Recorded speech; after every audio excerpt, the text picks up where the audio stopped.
concept of the unity of the island of Ireland for sanitary and phytosanitary purposes, in other words, for agri-foods. Now that gets you, if you can do both of those things, you get a long way through the problem.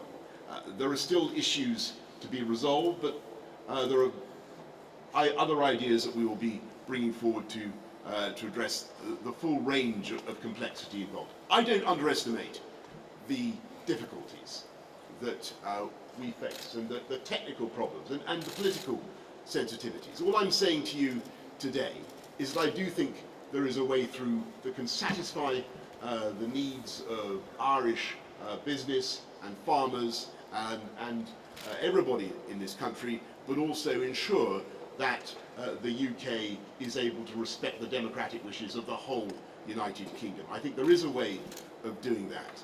I accept fully, by the way, that the locus for the negotiation remains Brussels, and that's very, very important. And I think that the 27 will continue to want to have a shared position, and we absolutely respect that. But we will want to be discussing very sincerely now with our Irish friends how we can assist in that process and how we can perhaps jointly make some progress together. Because as I've been travelling around the EU and talking to other EU members, there's no doubt the first thing they say to me is, well, you know, how are you getting on with your Irish friends? Have you made some progress there? So I think it is incumbent on us as the UK to talk first to Ireland. Let me just answer your question on direct rule. The Irish government will oppose the reintroduction of direct rule were that to happen. We consider it to be contrary to the agreement and the St Andrews Agreement in particular. We recognise, however, that the UK is the sovereign government in Northern Ireland. So were it to happen, notwithstanding our opposition, we would want to see the institutions, the East-West institutions in the Good Friday Agreement used to full effect, particularly the British-Irish Intergovernmental Conference, to give us an opportunity to have a consultative role when it comes to any of the big decisions that are made in Northern Ireland in that scenario, recognising that there are so many citizens of Ireland in Northern Ireland and the need to have a cross-community element to any decisions that are made. Thank you, Taoiseach and Prime Minister. The next question is to Emma Vardy of the BBC. Hi, question for Prime Minister Boris Johnson. Parliament has been blocking your bids to call a general election. It's been blocking the attempt to keep no deal on the table. How can you convince the Irish Prime Minister that you have the power to get anything through Parliament when the numbers are stacked against you there? Well, I think that what everybody in the whole of the EU, including in Dublin, can see is that Brexit negotiations and discussions have been going on for far too long. They want an end to it, and they want it done, and that's certainly what I want done.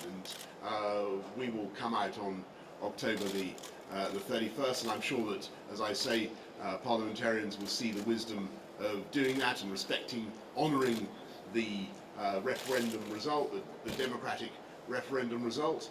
And I'm absolutely undaunted by whatever may take place in Parliament. I think what the British people want us to do is to deliver a deal and to get on and take us out on October the 31st. And that's why I'm so glad to be here in Dublin talking to the Taoiseach, and I look forward to some constructive conversations in the next few minutes. I want to stress, I want to manage down expectations here, Emma. I don't think we're going to have, I don't think we're necessarily going to have a complete breakthrough here this morning. Not today. Not today. But might be a good start. But we are going to work at this, and I think that is what the people of the UK would want us to do. Next question is to Kevin Doyle from the Irish Independent. Taoiseach, you've suggested that nothing of substance has been brought to the table in recent weeks. So is today the start of serious negotiations on alternatives to the backstop? And if there is an extension sought by the UK side, what would it take to convince EU member states that they could put this off till January or into the new year? Prime Minister, when you talk about people being found dead in ditches, there's a sense in this country that you really don't understand what's at stake here. as Tommy asked, when is the last time you did actually go to the border? Have you crossed the open border like ministers from 12 EU countries have? Do you still think that it's like crossing from Camden to Islington? And given that you've lost your working majority now in the House of Parliament, will you be held ransom by the DUP in the same way that Theresa May was? I think, Kevin, to answer your question, I'm very keen to have this matter resolved at the European Summit in the middle of October, allowing the UK to leave with a deal on October 31st. I think Brexit has dominated British politics and Irish politics for far too long now. And this meeting with the Prime Minister is an opportunity really for us to see where there might be common ground, see where there are still differences, and then see where we can work together with the European Union, of course, and the Commission on finding a solution. If it comes to a request for an extension, I think the vast majority of countries around the table would prefer that there not be an extension. We would like to see this dealt with. If the UK is leaving, it should leave on the 31st of October. But as the President of the Commission, incoming President of the Commission, Ursula von der Leyen, has said, if there is a good reason to have a extension, then we would consider it. But I think we would all prefer to have this resolved in October so that the UK can leave the European Union, begin its new journey in the world. We can continue with our domestic priorities here, and the European Union can focus on all the other issues that we want to deal with. But because of Brexit, time to deal with those has been lost. That is exactly right, in my view, Kevin. I think that we've got to get on and do this. And yes, of course, I think everybody in the UK and in Ireland understands the fantastic political importance and sensitivity of the border. That's why we make our unilateral declaration that under no circumstances will there be any checks at that border imposed by the UK. That will never happen.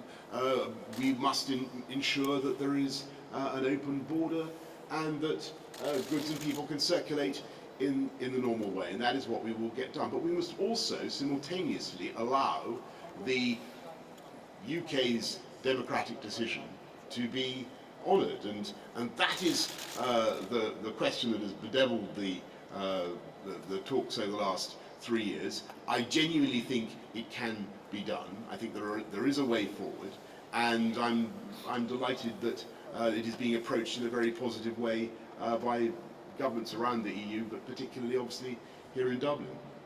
Final question is to Carl Dinnan from ITV. Prime Minister, we just heard that the Irish have still received no new proposals from you. Have you got something in your pocket today to offer that will constitute a new proposal? And if you are talking about the kind of all-Ireland zone for food and agriculture, doesn't that end up creating the kind of border in the Irish Sea that the DUP simply will not accept?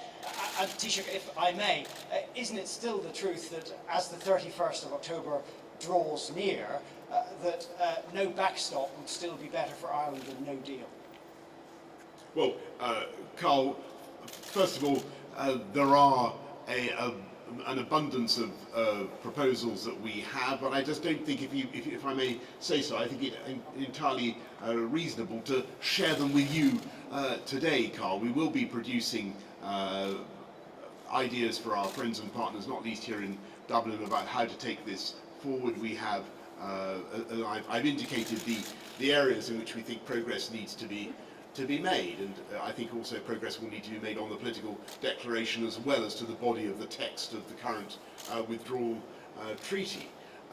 But be in no doubt that we can do it, we have the time to do it, and we are going to address this very, very enthusiastically. And I think we have really the ideal amount of time in which to get this kind of thing done. Angela Merkel set I think she said it should be 30 days would be enough. 30 years was certainly it would go on for 30 years if we didn't concentrate our minds. 30 days ought to be enough, she said, and I think she's totally right. If we really focus, I think that we can make a huge amount of progress.